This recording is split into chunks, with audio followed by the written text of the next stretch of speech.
Bu günlər ölkəmizin hər bir bölgəsində idarə və müəssisələrdə milli bayramımız olan Novruz bayramı ilə bağlı şənliklər qeyd edilir. Akstafa şəhər Körpələr evi uşaq bağçasında Azərbaycan xalqının adət-ənənələrini özündə birləşdirən xalqımızın qədim bayramı olan Novruz bayramı qeyd olunub. Əməkdaşlarımız Akstafa şəhər 2 və 3 saylı Körpələr evi uşaq bağçasında olub. Bağçada təşkil edən Novruz şənliyində çıxış edən hər iki Körpələr evi uşaq bağçasının müdirəsi Sevinç Nəsibova və Pərvanə Məmmədova tarixi çox qədim olan Novruz bayramının hər il xalqımız tərəfindən böyük təntənə ilə qeyd olunduğunu və bu bayramın təzə ilin baharın ilk gününün qarşılanması, təbiətin canlanması, torpağın oyanması bayramı kimi qeyd olunduğunu qeyd edib və bayram münasibəti ilə xalqımızı təbrik ediblər.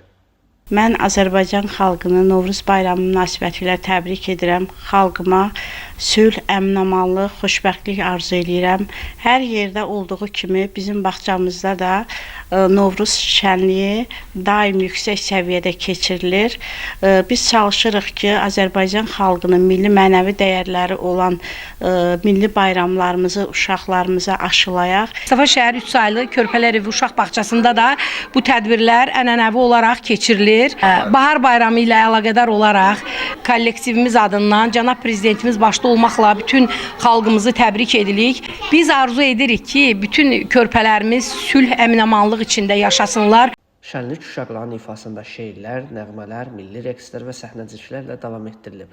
Kamran Əskəparalı, Sənan İsmailov, Rəvan Məmmədli bu gün informasiya proqramı üçün.